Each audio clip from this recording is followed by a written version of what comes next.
হাদিসের মধ্যে এসেছে আল্লাহর নবী বিশ্ব নবী বলেন, এই লাইলাতুন নিসফি মিন শাবানের মধ্য রজনীতে জিবরিল আমিন আমার কাছে আগমন করলেন। জিবরিল এসে বলেন, ইয়া রাসূলুল্লাহ, ইয়া হাবিবাল্লাহ, ওগো আল্লাহর নবী, আপনার মাথা মুবারকটা আপনি আসমানের দিকে তুলুন। জিবরিল বলে, ইয়া রাসূলুল্লাহ, আপনার মাথাটা একটু আসমানের দিকে তুলেন না। আল্লাহর নবী বিশ্ব নবী বলেন, আমি মাথা আসমানের দিকে তুললাম, আমি তাকায়া দেখলাম জান্নাতের যতগুলো দরজা আছে সবগুলো দরজা জান্নাতের উন্মুক্ত হয়ে গেছে। মুসলমান ভাইরা রে আমার, আল্লাহর নবী বিশ্ব নবী বলেন, আমি দেখলাম জান্নাতের এক দরজায় দাঁড়িয়ে এক ফেরেশতা ঘোষণা দিচ্ছে, আজকের এই রাতে মুবারক ওই ব্যক্তির জন্য, আজকের এই রাতে ভাগ্যবান ওই ব্যক্তি, আজকের এই রজনীতে সৌভাগ্যবান ওই ব্যক্তি, যেই ব্যক্তি এই রাতে আল্লাহ রাব্বুল আলামিনের স্মরণে রুকু করেছে। সৌভাগ্যবান ওই ব্যক্তি যেই ব্যক্তি এই রাতে রুকু করেছে। সুবহানাল্লাহ। আল্লাহর নবী বিশ্ব নবী বলেন, আরেক দরজায় দাঁড়িয়ে, দ্বিতীয় দরজায় দাঁড়িয়ে আরেক ফেরেশতা ঘোষণা দিচ্ছে, সৌভাগ্যবান ওই ব্যক্তি যেই বান্দা আজকের এই রাতে আল্লাহর কদমে সেজদায় লুটিয়ে পড়েছে। তৃতীয় দরজায় দাঁড়িয়ে এক ফেরেশতা ঘোষণা দিচ্ছে, সৌভাগ্যবান ওই ব্যক্তি যেই ব্যক্তি আজকের এই রাতে দোয়া করেছে। চতুর্থ দরজায় দাঁড়িয়ে এক ফেরেশতা ঘোষণা দিচ্ছে, সৌভাগ্যবান ওই ব্যক্তি যে আজকের রজনীতে আল্লাহর জিকির করেছে। পঞ্চম দরজায় দাঁড়িয়ে এক ফেরেশতা ঘোষণা দিচ্ছে, সৌভাগ্যবান ওই ব্যক্তি যে আজকের রাত্রিতে আল্লাহর ভয়ে ক্রন্দন করেছে। ষষ্ঠ দরজায় দাঁড়িয়ে এক ফেরেশতা ঘোষণা দিচ্ছে, আজকের এই রাতের সৌভাগ্য কোনো মুসলমান বঞ্চিত হবে না। আজকের এই রাতের সৌভাগ্য বরকত সমস্ত মুসলমানের জন্য। সপ্তম দরজায় দাঁড়িয়ে এক ফেরেশতা ঘোষণা দিচ্ছে, আজকের এই রাতে সৌভাগ্যবান ওই ব্যক্তি যে আল্লাহর কাছে কোনো কিছু চাইবে, চাইতে দেরি হবে, শর্ত মেনটেন করে যদি চাইতে পারে, রব্বুল আলামিন তার চাওয়া পাওয়াগুলো কবুল করে নিবেন। অষ্টম দরজায় দাঁড়িয়ে এক ফেরেশতা ঘোষণা দিচ্ছে, আজকের এই রাত্রিতে আছে কি কোন ক্ষমা প্রার্থী আল্লাহর কাছে ক্ষমা চাবে, রব্বুল আলামিন তাকে ক্ষমা করে দিবেন।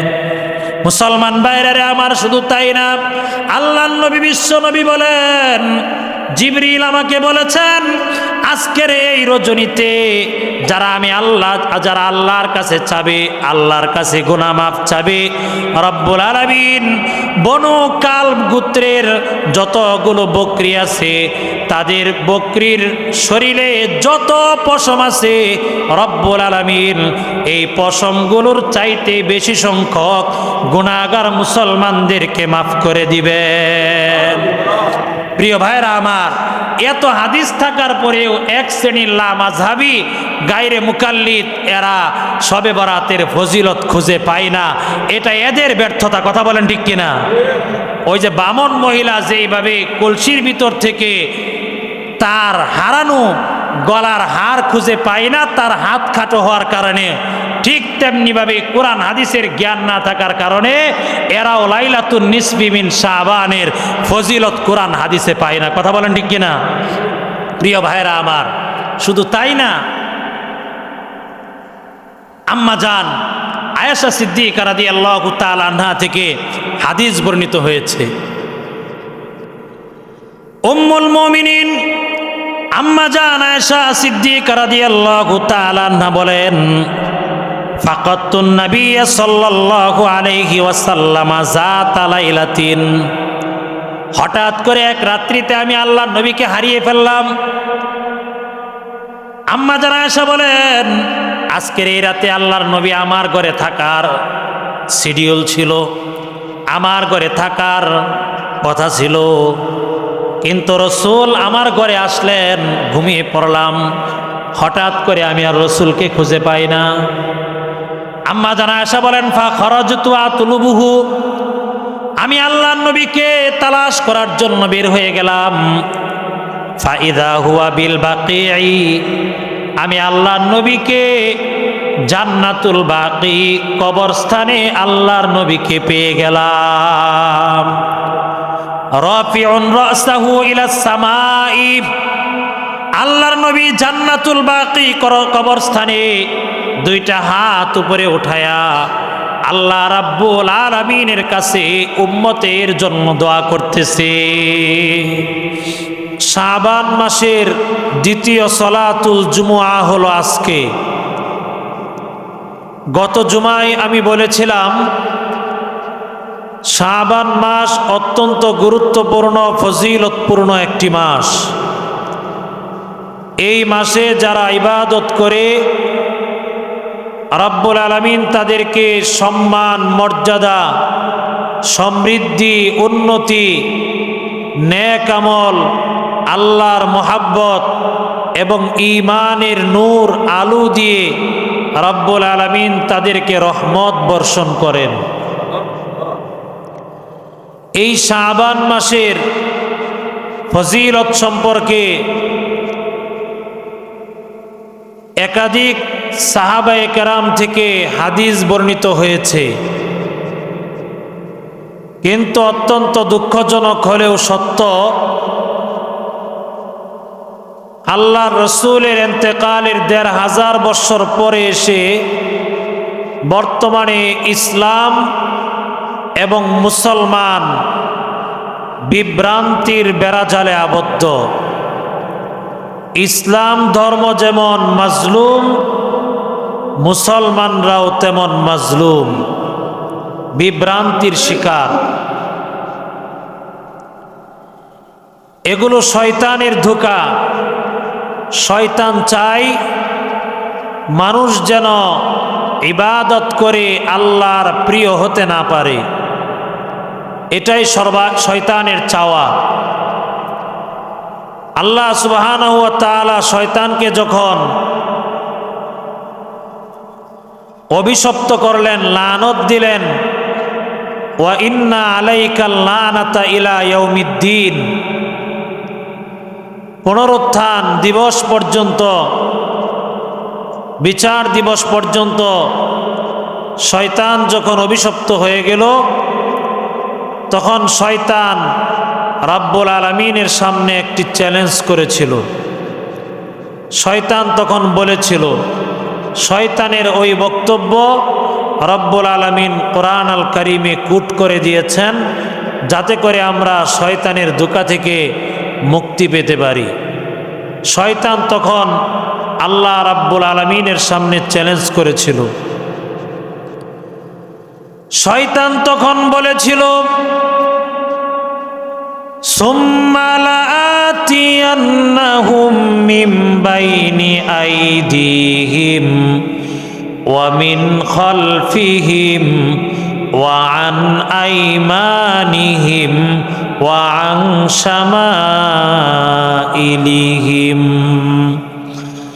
শয়তান তখন বলেছিল, হে পরওয়ারদিগারে আলম রব্বুল আলামিন, আমি আপনার বান্দাদেরকে সামনের দিক থেকে ধোঁকা দিব, আমি আপনার বান্দাদেরকে পশ্চাৎ দিক থেকে ধোঁকা দিব, আমি আপনার বান্দাকে ডান দিক থেকে ধোঁকা দিব, আমি আপনার বান্দাকে বাম দিক থেকে ধোঁকা দিব। তখন রব্বুল আলামিন বলেছিলেন, হে শয়তান, তুমি ধোঁকা দিবে, আমি আল্লাহ রব্বুল আলামিন আমার বান্দাদের জন্য তওবার দরজা উন্মুক্ত করে দিলাম। মুসলমান ভাইরারে আমার, এই জন্য বর্তমানে অনেক আলেম লেবাসদারি নামদারি দাড়ি টুপিওয়ালা অনেকেই বলতে চান যে শবে বারাত নামে কোরআন হাদিসে কোনো কিছু নাই, লাইলাতুন নিসফি মিন শাবান নামে কোরআন হাদিসে এর কোনো ভিত্তি নাই। অনেকেই বলেন যে লাইলাতুন নিসফি মিন শাবান অর্থাৎ আমরা যাকে শবে বারাত বলি এটা কোরআন হাদিসে নাই।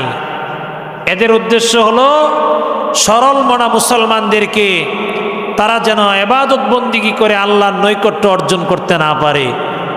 উচিত ছিল মুসলমানদেরকে ইবাদত বন্দিগির দিকে উৎসাহ দেওয়া, উদ্দীপনা সৃষ্টি করা, ইবাদত বন্দিগির দিকে মানুষকে নিয়ে আসা, কিন্তু এরা মুসলমানদেরকে দিন দিন ক্রমাগতভাবে মুসলমানদেরকে ইবাদত বন্দিগি থেকে দূরে সরাচ্ছে। প্রিয় ভাইরা আমার, শুধু তাই না, এক শ্রেণীর লামাযহাবী যারা নিজেদেরকে আহলে হাদিস দাবি করে, আসলে এরা আহলে হাদিস না। এরা ভালো নামের আড়ালে, ভালো নামের মোড়কে এরা বেজাল জিনিস বাজারজাত করছে। আহলে হাদিস হলো তারা যারা হাদিসের দরজ দেন, হাদিসের খেদমত যারা করেন তারা হলো আহলে হাদিস। আর আপনারা দেখবেন যারা নিজেদেরকে আহলে হাদিস বলে দাবি করে এরা একজনও আহলে হাদিস না, এরা হলো লামাযহাবী গায়রে মুকাল্লিদ। এরা বক্তব্য দেয় একবার যদি সালাত কাজা হয়ে যায় তাহলে নাকি উমরি কাজা বলতে কোনো কিছু নাই। এরা বোঝাতে চায় ইমানের পরে সবচেয়ে গুরুত্বপূর্ণ ইবাদত সালাত যদি কাজা হয়ে যায় তাহলে এই সালাতের নামাজের কাজা আর আদায় করতে হবে না। এরা বলে নামাজ যদি একবার কাজা হয়ে যায় এই নামাজের কাজা আর আদায় করতে হবে না। জোরে কর নাউজুবিল্লাহ। মুসলমান ভাইরা রে আমার, কোরআন হাদিসের জ্ঞান সম্পর্কে এদের যথেষ্ট অভাব আছে, এদের রুচির দুর্ভিক্ষ আছে। হাদিস সম্পর্কে এদের তেমন ধারণা নাই। এই জন্য ছলে বলে কলা কৌশলে মুসলমানদেরকে ইবাদত বন্দিগি থেকে দূরে সরাতে চায়। অথচ হাদিসের মধ্যে এসেছে আল্লাহর নবী বিশ্ব নবী রাহমাতুল লিল আলামিন খন্দকের যুদ্ধে আল্লাহর নবীর 4 ওয়াক্ত সালাত কাজা হয়ে গিয়েছিল। মক্কার কাফের মুশরিকরা আল্লাহর নবী এবং সাহাবায়ে কেরামের উপর জোপরি এমন আক্রমণ করতেছিল আল্লাহর নবী এবং সাহাবায়ে কেরামের 4 ওয়াক্ত নামাজ কাজা হয়ে গিয়েছিল। হাদিসের মধ্যে এসেছে আল্লাহর নবী বিশ্ব নবী সাহাবায়ে কেরামকে সঙ্গে নিয়ে আজানের মাধ্যমে ওই 4 ওয়াক্ত সালাতের কাজা আদায় করেছেন। সুবহানাল্লাহ। তাহলে আল্লাহর নবী 4 ওয়াক্ত সালাতের কাজা আদায় করলেন। বর্তমানে যারা বলে কাজা নামাজ বলতে কিছু নাই, নামাজ যদি কাজা হয়ে যায় এরা বলে তো পরবর্তীতে নফল পড়লেই হবে, বেশি বেশি নফল পড়লে হবে। এদের উদ্দেশ্য হলো ভালো কথার আড়ালে মুসলমানদেরকে নামাজ থেকে দূরে নেওয়া। কথা বলেন ঠিক কিনা? প্রিয় ভাইরা আমার, শুধু তাই না, আল্লাহর নবী বিশ্ব নবীর আরেক যুদ্ধে আল্লাহ রসুলের বনু মুস্তালিকের যুদ্ধে আল্লাহর নবীর ফজরের সালাত কাজা হয়ে গিয়েছিল। কাফের মুশরিকরা আল্লাহর নবীকে আক্রমণ করতে করতে এমন ব্যস্ত হয়ে গেছিল আল্লাহর নবী এবং সাহাবীরা ফজরের সালাত আদায় করতে পারে নাই। 5 ওয়াক্ত সালাতের মধ্যে সবচেয়ে গুরুত্বপূর্ণ, সবচেয়ে ফজিলতপূর্ণ সালাত হলো ফজরের সালাত। আল্লাহর নবী সাহাবীরা আদায় করতে পারে নাই। হাদিসের মধ্যে এসেছে আল্লাহর নবী আজান এবং ইকামাত সহকারে ওই ফজরের সালাতের কাজা আদায় করেছে। তাহলে রসুলের জীবনী থেকে পাওয়া যায় আল্লাহর নবী সালাত যদি কাজা হয়ে গেছে, আল্লাহর নবী সাহাবায়ে কেরামকে নিয়ে ওই নামাজের ওই সালাতের কাজা আদায় করেছেন। আর বর্তমানে আহলে হাদিস নামদারি লা মাযহাবী গায়রে মুকাল্লিদ যারা আছে এরা বলে নামাজ কাজা হয়ে গেলে আর ফরজ আদায় করতে হবে না, বেশি বেশি নফল পড়তে হবে। এদের উদ্দেশ্য হলো মুসলমানদেরকে ইবাদত বন্দিগি থেকে দূরে ঠেলে আল্লাহ রাব্বুল আলামিন থেকে মুসলমানদের সম্পর্ক দূরে নিয়ে যাওয়া। কথা বলেন ঠিক কিনা? এই শ্রেণীর লোকেরাই এই শাবান মাস যখন আসে, শাবানের অর্ধ রজনী, শাবানের মধ্য রজনী, যাকে আমরা শবে বারাআত বলি, যাকে আমরা বরকতের রাত বলি, যাকে আমরা মুক্তির রাত বলি, যাকে আমরা নিষ্কৃতির রাত বলি, যাকে হাদিসের পরিভাষায় লাইলাতুন নিসফি মিন শাবান বলি, যারা বলে নামাজের কাজা নাই এরাই বলে কোরআন হাদিসে শবে বারাত বলতে কিচ্ছু নাই। কথা বলেন ঠিক কিনা?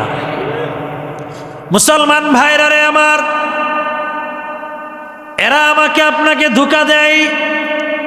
কোরআন হাদিস থাকতে কেন মাযহাব মানতে হবে? এই কথা যদি বলে সাধারণ মুসলমানও বিভ্রান্তির শিকার হয়ে যায়। কথা তো সত্য, আমাদের সামনে কোরআন আছে, আমাদের সামনে হাদিসের ভান্ডার আছে। তাহলে কোরআন হাদিস থাকতে কেন ইমাম আবু হানিফাকে মানতে হবে? কোরআন হাদিস থাকতে কেন ইমাম শাফিঈকে মানতে হবে? কোরআন হাদিস থাকতে কেন ইমাম মালিক রহমতুল্লাহি আলাইহিকে মানতে হবে? কোরআন হাদিস থাকতে কেন ইমাম আহমদ ইবনে হাম্বল রহমতুল্লাহি আলাইহির মত অনুসরণ করতে হবে? সাধারণ মানুষকেও যখন এটা বলে যে কোরআন হাদিস তো আছে, তাহলে মাযহাব মানার দরকার কি? এবং এরা বলে যে আল্লাহ রসুলের জামানায় কোনো মাযহাব ছিল না। আমি আগেই বলেছি, কূপের মধ্যে যদি একটা ব্যাঙ পতিত হয়, একটা ছোট্ট ব্যাঙ, এটা কূপের গভীরতা এবং পানির বিশালতা সে অনুমান করতে পারে না। একটা ব্যাঙ সে জানে না যে কূপের মধ্যে এর গভীরতা কতটুকু, এর মধ্যে পানি কতটুকু। কথা বলেন ঠিক কিনা? তো এদের এলেমের অবস্থা হলো এই রকম, এরা জানে না যে আল্লাহর রসুলের জামানায়ও মাযহাব ছিল। জোরে কোন সুবহানাল্লাহ। মুসলমান ভাইরা রে আমার, আল্লাহর নবী, বিশ্ব নবী রাহমাতুল লিল আলামিন রজব মাসে আল্লাহর নবী ইসরা এবং মেরাজে গমন করেছেন। আল্লাহ রাব্বুল আলামিন বিশ্ব নবীকে সান্ত্বনা দেওয়ার জন্য মসজিদে হারাম থেকে মসজিদে আকসা পর্যন্ত রাত্রিকালীন ইসরা করিয়েছেন, ভ্রমণ করিয়েছেন এবং মসজিদে আকসা থেকে সপ্তম আসমান পাড়ি দিয়ে সিদরাতুল মুনতাহা, জান্নাত, জাহান্নাম আল্লাহর নবী প্রত্যক্ষ করেছেন। শুধু তাই নয়, আল্লাহর নবী সরাসরি আল্লাহ রাব্বুল আলামিনের সাথে একান্ত সান্নিধ্যে কথোপকথন করেছেন। মুসলমান ভাইরা রে আমার, আল্লাহর নবী বিশ্ব নবীর অন্যতম সাহাবী, যাকে রাইসুল মুফাসসিরিন বলা হয়, আল্লাহর নবীর পরে কোরআন আল কারীমের সবচেয়ে বড় মুফাসসির হলেন আব্দুল্লাহ ইবনে আব্বাস রাদিয়াল্লাহু তাআলা আনহুমা। আব্দুল্লাহ ইবনে আব্বাস রাদিয়াল্লাহু তাআলা আনহুমা বলেন, মেরাজের রজনীতে আরশে আজিমে আল্লাহর রসুল আল্লাহর সাথে যেই সাক্ষাতে মিলিত হয়েছিলেন, ওই সাক্ষাতে বিশ্ব নবীজি চর্ম চোখে আল্লাহ রাব্বুল আলামিনকে প্রত্যক্ষ করেছেন। এটা হলো ইবনে আব্বাস রাদিয়াল্লাহু তাআলা আনহুমার মত, যে আল্লাহ নবী যে আল্লাহকে দেখেছেন, এটা চর্ম চোখে দেখেছেন। এটা ইবনে আব্বাসের মত। মাযহাব এর অর্থই হলো মত। ভালো করে বুঝছেন। আমি দুইটা উদাহরণ দিব যে রসুলের জামানায়ও মাযহাব ছিল। এখন বর্তমানে যারা লামাযহাবী এরাই বলে শবে বরাত বলতে কিচ্ছু নাই। আমি প্রমাণ দিব শবে বরাত কোরআন হাদিসে আছে না নাই। মুসলমান ভাইরা রে আমার, উম্মুল মুমিনিন আম্মা জান আয়েশা সিদ্দিকা রাদিয়াল্লাহু তাআলা আনহার মত হলো মেরাজের রজনীতে আরশে আজিমে আল্লাহ রাব্বুল আলামিনকে বিশ্ব নবীজি প্রত্যক্ষ করেছেন চর্ম চোখে না, অন্তর চোখ দিয়া। জোরে কোন সুবহানাল্লাহ। তাহলে কোরআনের সবচেয়ে বড় মুফাসসির ওনার মত হলো বিশ্ব নবীজি আল্লাহ তাআলাকে দেখেছেন চর্ম চোখ দিয়া। আর আল্লাহর নবীর স্ত্রী উম্মুল মুমিনিন আম্মা জান আয়েশা সিদ্দিকা রাদিয়াল্লাহু তাআলা আনহার মাযহাব হলো আল্লাহর নবী আল্লাহকে দেখেছেন অন্তর চোখ দিয়া। তাহলে দুই সাহাবীর দুই মত, এটাই তো মাযহাব। জোরে কোন সুবহানাল্লাহ। মুসলমান ভাইরা রে আমার, শুধু তাই না, আল্লাহর নবী বিশ্ব নবী রাহমাতুল লিল আলামিন মুআজ ইবনে জাবাল রাদিয়াল্লাহু তাআলা আনহুকে ইয়ামান দেশের গভর্নর বানায়া পাঠাবেন। ইয়ামান দেশের গভর্নর বানিয়ে প্রেরণের পূর্বে আল্লাহর নবী হযরত মুআজ ইবনে জাবাল রাদিয়াল্লাহু তাআলা আনহুকে জিজ্ঞাসা করলেন, হে মুআজ, ইয়ামেনের লোকদেরকে তুমি কি দিয়ে ফয়সালা করবে? বিমা তাকদি ইয়া মুআজ, হে মুআজ তুমি কিসের ভিত্তিতে বিচার ফয়সালা করবে? হযরতে মুআজ ইবনে জাবাল রাদিয়াল্লাহু তাআলা আনহু বললেন, ইয়া রাসূলুল্লাহ, ইয়া হাবিবাল্লাহ, ওগো আল্লাহর নবী, আমি সর্বপ্রথম কোরআন আল কারীমের মাধ্যমে বিচার ফয়সালা করব। এবার আল্লাহর রাসূল বললেন, হে মুআজ, কোরআন আল কারীমের মধ্যে সব আছে। তিবিয়ানাল লিকুল্লি শাইইন, একজন মানুষের জন্ম থেকে নিয়ে মৃত্যু পর্যন্ত দুনিয়ার জীবন, পরকালীন জীবন, কোরআন আল কারীমে সব আছে। তবে কোরআন আল কারীম থেকে সব কিছু উদ্ঘাটন করা, বের করা, এটা সবার পক্ষে সম্ভব না। অনেকে তো কোরআন পড়তেই পারে না, অর্থই জানে না, তাফসিরই জানে না, মূলনীতি জানে না, কোন মাসআলা কোরআনের কোন আয়াত থেকে বের হয়েছে, তাখরিজ হয়েছে, এটা তো সবার পক্ষে সম্ভব না। আল্লাহর নবী বললেন, হে মুআজ, তুমি যদি কোনো মাসআলা কোরআনে না পাও তাহলে কিসের ভিত্তিতে ফয়সালা করবে? হযরত মুআজ ইবনে জাবাল রাদিয়াল্লাহু তাআলা আনহু বললেন, ইয়া রাসূলুল্লাহ, আমি যদি কোরআন আল কারীম থেকে কোনো মাসআলা খুঁজে না পাই তাহলে আমি, আমার সামনে আল্লাহর নবীর সুন্নত আছে, হাদিস আছে, আমি হাদিসে নববী দ্বারা ইয়ামানবাসীদের বিচার কাজ করব। এবার আল্লাহর নবী বললেন, হে মুআজ, ঠিক আছে, কোরআনেও তুমি পাইলা না, হাদিস থেকেও তুমি বের করতে পারলা না, কোরআন হাদিসে আছে কিন্তু তুমি উদ্ঘাটন করতে পারলে না, তাহলে তুমি কিসের ভিত্তিতে ইয়ামানবাসীদের ফয়সালা করবে? তাদের সাথে কিভাবে তুমি বিচার ফয়সালা করবে? হযরতে মুআজ ইবনে জাবাল রাদিয়াল্লাহু তাআলা আনহু বললেন, ইয়া রাসূলুল্লাহ, ইয়া হাবিবাল্লাহ, তাহলে আমি কোরআন এবং হাদিস অনুযায়ী আমি ইজতিহাদ করে মাসআলা বের করে ইয়ামানবাসীদেরকে ফয়সালা দিব। জোরে কোন সুবহানাল্লাহ।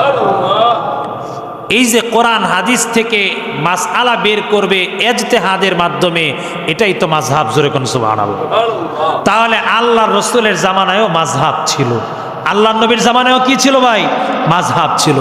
মাযহাব ছাড়া আমাদের চলার কোনো পথ নাই। মাযহাব শব্দের অর্থই হলো রাস্তা, মাযহাব শব্দের অর্থই হলো মত, মাযহাব শব্দের অর্থই হলো পথ।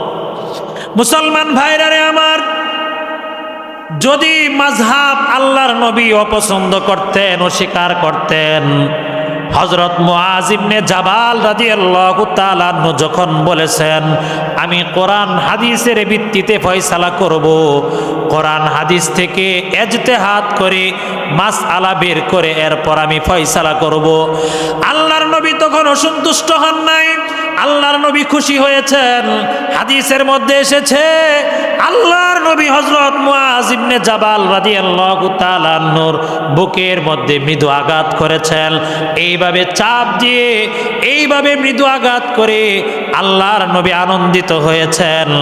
আর আল্লাহর নবী বলেছেন, আল্লাহ রাব্বুল আলামিনের দরবারে শুকরিয়া, আল্লাহ রাব্বুল আলামিন আমাকে এমন প্রতিনিধি দিয়েছেন যেই প্রতিনিধি কোরআন এবং হাদিস থেকে মাসআলা উদ্ঘাটন করতে পারে। তাহলে আমি দুইটা মত দিয়ে, দুইটা দৃষ্টান্ত দিয়ে আপনাদেরকে বোঝানোর চেষ্টা করলাম রসুলের জামানায়ও মাযহাব ছিল। কথা বলেন ঠিক কিনা? প্রিয় ভাইয়েরা আমার, এখন যারা মাযহাব মানে না বলে মাযহাব মানার দরকার কি? কোরআন আছে, হাদিস আছে, এবং তারা বলে আল্লাহর নবী বিদায় হজে বলে গিয়েছেন, কি বলেছেন? আল্লাহর নবী বলেছেন, তারাকতু ফীকুম আমরাইন লান তাদিল্লু মা তামাসসাকতুম বিহিমা কিতাবাল্লাহি ওয়া সুন্নাত রাসূলি।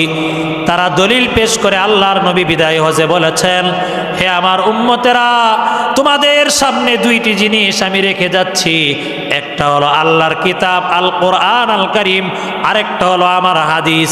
তোমরা যতক্ষণ পর্যন্ত কোরআন এবং হাদিসকে আঁকড়ে ধরবে ততক্ষণ পর্যন্ত তোমরা পথভ্রষ্ট হবে না। প্রিয় ভাইয়েরা আমার, তারা এই হাদিস দিয়া দলিল দেয়। আরে বেয়াকুবের দল, মাসলা মাসাইল যা বের হয়েছে ইজতিহাদ করে, এগুলো তো কোরআন এবং হাদিস থেকেই বের হয়েছে। কথা বলেন ঠিক কিনা? প্রিয় ভাইয়েরা আমার, শুধু তাই না, আমি একটা উদাহরণ দিই যে এদের অবস্থা হলো কেমন। আমাদের দেশে দেখবেন খাটো প্রকৃতির লোক আছে, একেবারে ছোটো, হাত পাও ছোটো, 26 ইঞ্চি 36 ইঞ্চি এরকম অনেক ছোটো লোক আছে, আছে না ভাই? এদেরকে আমরা আমাদের ভাষায় কি বলি? বামন বলি। বামন বলি না আমরা এদেরকে? বাউন বলি। হ্যাঁ, তো আমি একটা উদাহরণ দিই তাহলে বুঝবেন। যে এক বাউন দেখবেন, বাউন কিন্তু বিবাহ করে আরেক বাউন মহিলাকে। হ্যাঁ, বাউন পুরুষ কোনো সময় এই 5.5 ফুট 6.5 ফুট লম্বা এই মহিলাকে বিয়ে করে না। বাউন পুরুষ যারা আছে এরা দেখবেন এই খাটু প্রকৃতির মহিলাদেরকেই বিবাহ করে। তো এক বাউন বিবাহ করছে, আমি উদাহরণ দেওয়ার জন্য বলছি, এক বাউন বিবাহ করছে আরেক খাটো প্রকৃতির আরেক বাউন মহিলাকে। এবার এই মহিলাকে তার শাশুড়ি পাঠাইছে, যাও পুকুর থেকে তুমি 1 কলসি পানি নিয়ে আসো। তো সে কলসি নিয়ে গেছে পুকুরে পানি আনার জন্য।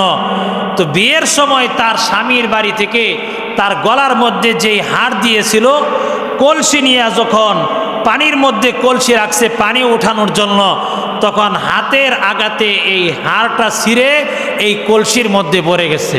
পুকুরে পড়ে নাই, কলসির মধ্যে পড়ছে। কিন্তু তার তো হাত পা খাটো, কলসি হলো বড়। এবার দীর্ঘক্ষণ হয়ে গেছে, সে আর পুকুর থেকে পানি নিয়ে আসে না। তার শাশুড়ি ডাক দিয়ে বলে, বৌমা, এতক্ষণ হয়ে গেল এখনো তুমি পুকুর থেকে 1 কলসি পানি নিয়ে আসো না, কারণটা কি? ওই পুকুরের পাড়ে দাঁড়ায়া ওই বাউন মহিলা বলে, বিয়ের সময় আমাকে যে হাড় দিয়েছিলেন এই হাড়টা পড়ে গেছে। বলে কোথায় পড়ছে? বলে কলসির মধ্যে পড়ছে। বলে তাহলে চিন্তার কি আছে, কলসির মধ্যে যেহেতু পড়ছে হাত দিয়ে উঠায় নিয়ে আসো। এবারে বাউন মহিলা বলে কি, তার শাশুড়ি মাকে বলে, মা, কলসির মধ্যে পড়ছে ঠিক আছে, কিন্তু আমি তো হাত দিছি, কলসির তো তলা পাই না। এখন আপনারাই বলেন, কলসির তলা নাই না তার হাত কলসির তলা পর্যন্ত যায় না? তার হাত কলসির তলি পর্যন্ত যায় না, কলসির তলায় যায় না। ঠিক তেমনিভাবে বর্তমানে যারা লামাযহাবী, এরা বলে শবে বরাত বলতে কোরআন হাদিসে কিছু নাই। এদের জ্ঞান এই পর্যন্ত নাই, এদের এলেম এই পর্যন্ত নাই যে কোরআন এবং হাদিস থেকে এরা শবে বরাতের ফজিলত বের করতে পারে না। কথা বলেন ঠিক কিনা?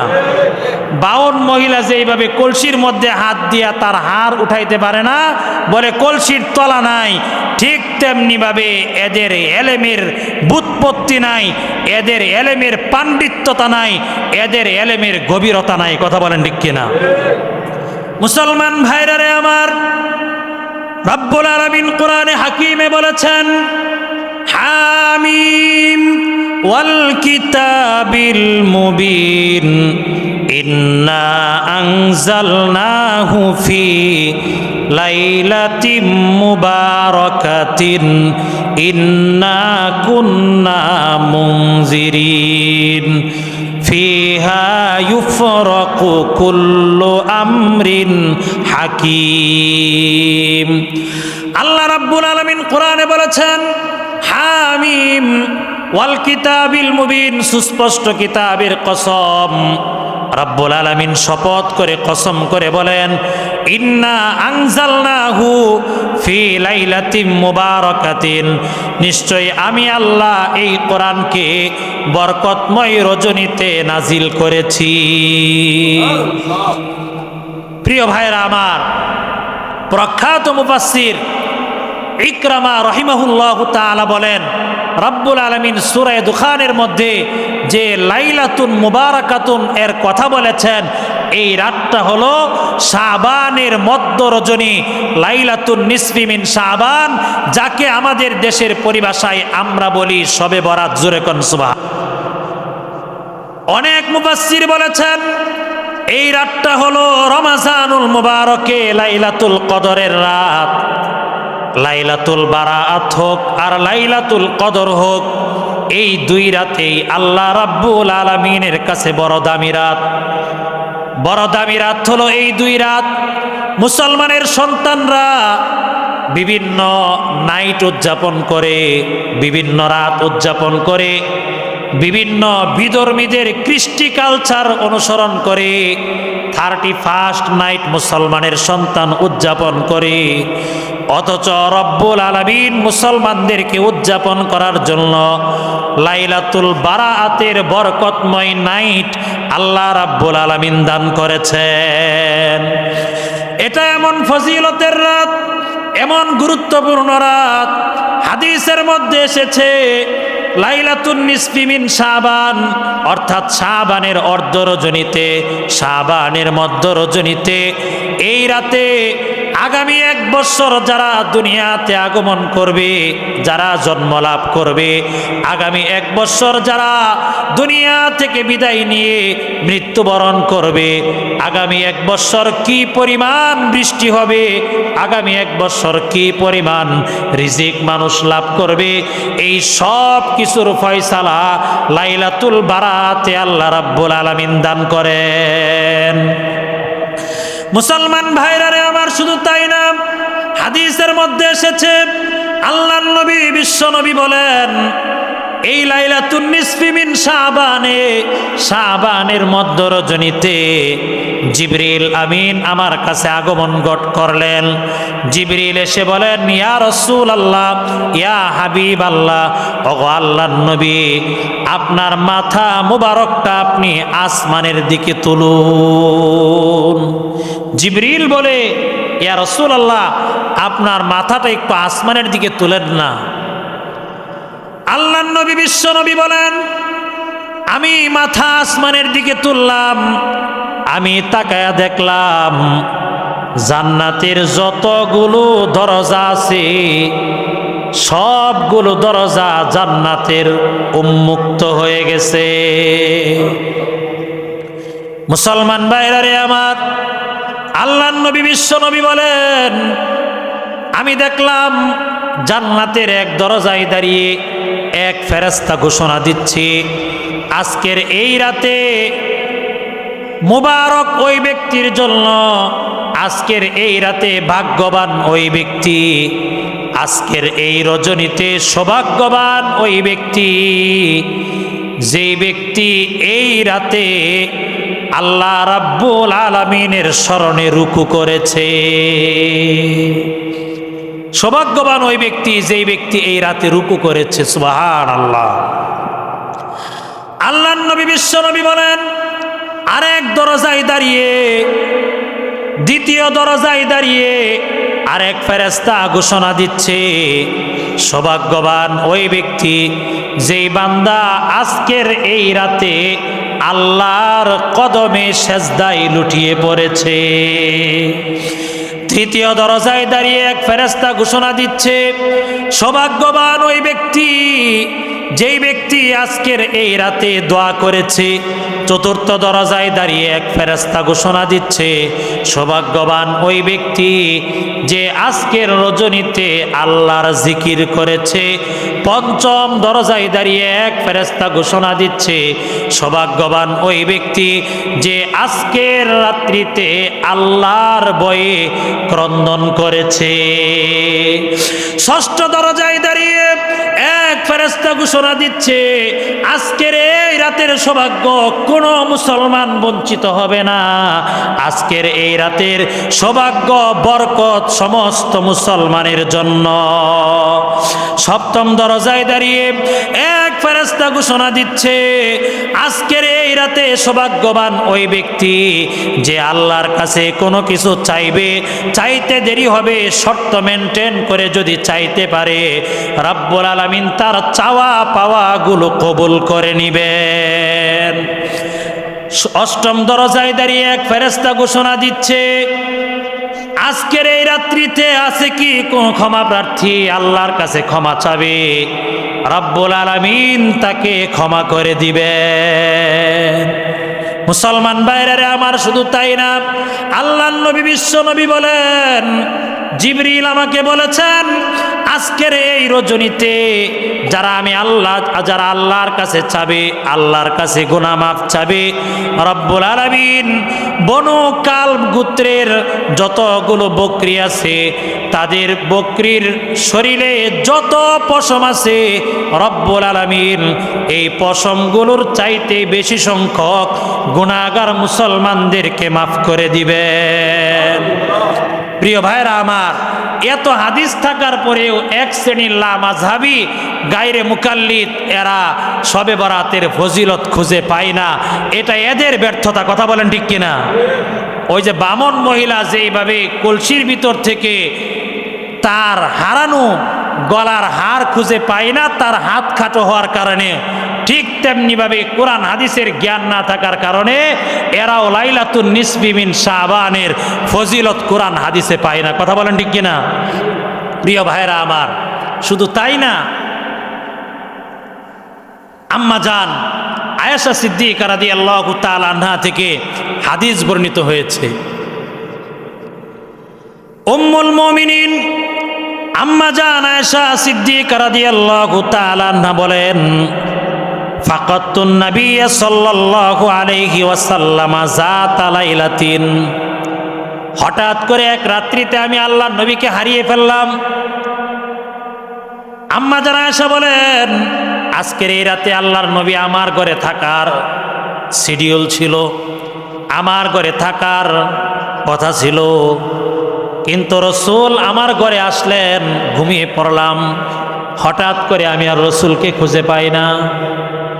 আম্মা জান আয়েশা বলেন, ফা খরাজতু আতলুবুহু, আমি আল্লাহর নবীকে তালাশ করার জন্য বের হয়ে গেলাম। ফাইদা হুয়া বিল বাকিঈ, আমি আল্লাহর নবীকে জান্নাতুল বাকি কবরস্থানে আল্লাহর নবীকে পেয়ে গেলাম। রাফিউন রাসাহু ইলাস সামাই, আল্লাহর নবী জান্নাতুল বাকি কবরস্থানে দুইটা হাত উপরে উঠায়া আল্লাহ রাব্বুল আলামিনের কাছে উম্মতের জন্য দোয়া করতেছে। আম্মা জান আয়েশা বলেন, আমি চলে আসলাম, আল্লাহর নবী আমাকে দেখেছেন। আল্লাহর নবী ঘরে আয়েশা বলে, ইয়া আয়েশা, হে আয়েশা, আকুনতি তাখাফিনা আইয়াহিফাল্লাহু আলাইকি ওয়া রাসূলু, তুমি কি ধারণা করছো আল্লাহ এবং আল্লাহর রাসূল তোমার সাথে খেয়ানত করবে, আমানত ভঙ্গ করবে? এর অর্থ হলো আজকের এই রাত্রে তোমার ঘরে থাকার কথা। হে আয়েশা, তুমি কি ধারণা করেছো আজকে আমি আমার অন্য স্ত্রীর ঘরে গিয়া থাকবো নাকি? আমাদের স্ত্রী যদি হয়তো বলতো, আরে না, আপনার ব্যাপারে ধারণা করি না। আম্মা জান আয়েশা বলেন, হ্যাঁ ইয়া রাসূলুল্লাহ, ইন্নী কদ জানানতু আন্নাকা আতাইতা বাদা নিসাইকা, আমি ধারণা করছি আপনি হয়তোবা আপনার অন্য স্ত্রীর ঘরে গিয়া থাকবেন। এবার আল্লাহর নবী বিশ্ব নবী বললেন, হে আয়েশা, ব্যাপারটা এমন না, বিষয়টা এমন না,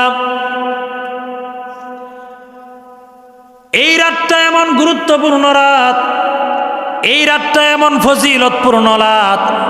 ইন্নাল্লাহা লা ইয়াত্তালিউ ফি লাইলাতিন নিসফি মিন শাবান, আল্লাহ রাব্বুল আলামিন শাবানের মধ্য রজনীতে, শাবানের অর্ধ রজনীতে রাব্বুল আলামিন সূর্যাস্ত যাওয়ার সাথে সাথেই দুনিয়ার আসমানে অবতরণ করেন। আল্লাহ রাব্বুল আলামিন লাইলাতুন নিসফি মিন শাবানের রাত্রের প্রথম অংশ থেকেই, অর্থাৎ মাগরিবের ওয়াক্ত শুরু হওয়া থেকেই দুনিয়ার আসমানে চলে আসেন এবং রব্বুল আলামিন তার সমস্ত মাখলুকের প্রতি বিশেষ দৃষ্টি আরোপ করেন। জোরে কোন সুবহানাল্লাহ। রব্বুল আলামিন দুনিয়ার আসমানে আসেন, এতটুকুন না, আল্লাহর নবী আম্মা জান আয়েশাকে বলেন, হে আয়েশা, এই রাতে আল্লাহ রাব্বুল আলামিন বনু কালব গোত্রের যত বকরি আছে, আরবে 3টা গোত্র ছিল, একটা গোত্রের নাম ছিল বনু কালব, আরেকটা গোত্রের নাম ছিল বনু নাজির, আরেকটা গোত্রের নাম ছিল বনু রবিয়া। এই 3 গোত্রের ইতিহাসে পাওয়া যায় প্রত্যেক গোত্র 20,000-এর অধিক বকরি পালন করত।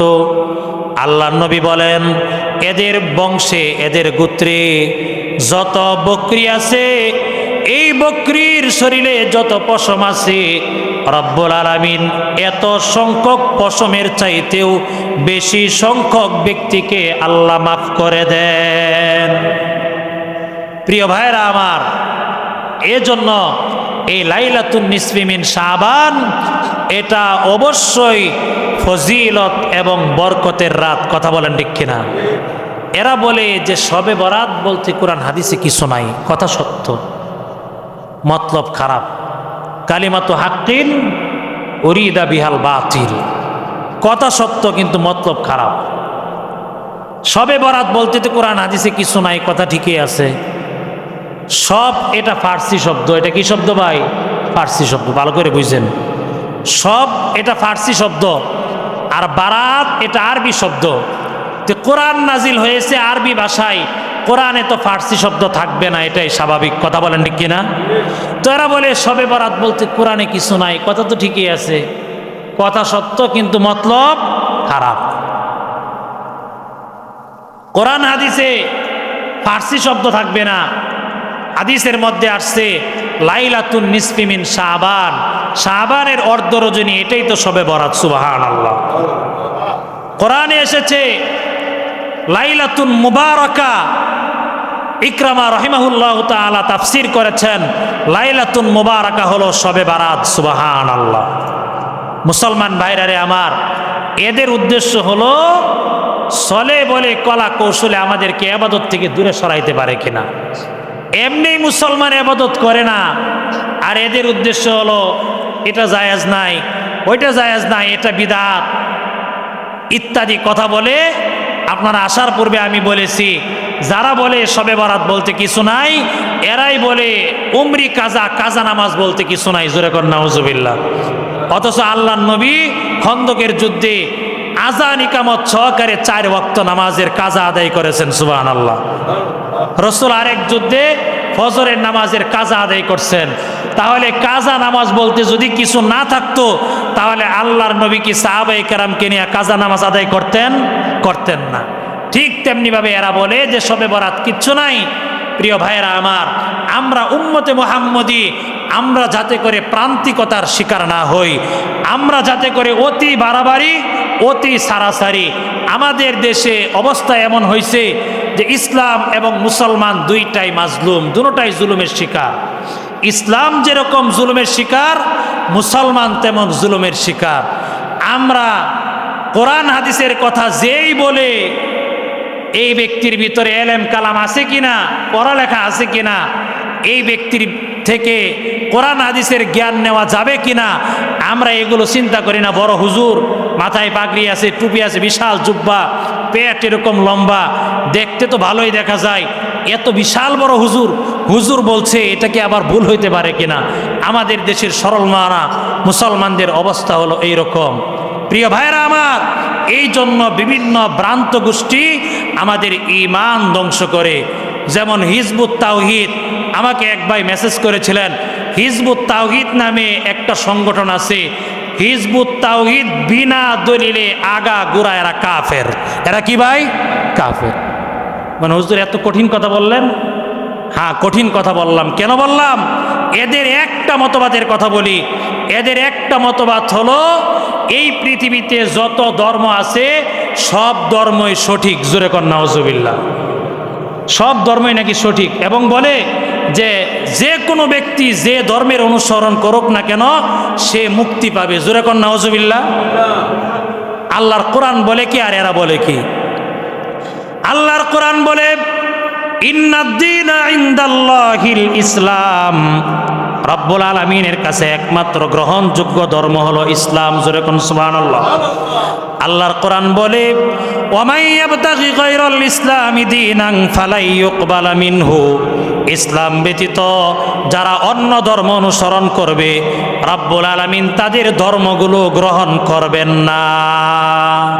ইসলাম ব্যতীত অন্য ধর্ম আল্লাহ গ্রহণ করবে না। আর এরা বলে পৃথিবীর সব ধর্ম সঠিক, যে যে ধর্মের অনুসারী হোক না কেন সে সফলতা লাভ করবে। প্রিয় ভাইরা আমার, এই হিজবুত তাওহীদ, আমি এদেরকে হিজবুত তাওহীদ বলি না। তাওহীদ তো হলো একত্ববাদ, এরা হলো হিজবুস শয়তান, শয়তানের দল।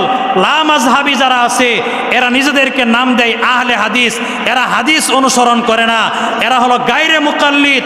এরা বলে কোরআন সুন্নাহ থাকতে ইমাম আবু হানিফার মত কেন অনুসরণ করতে হবে?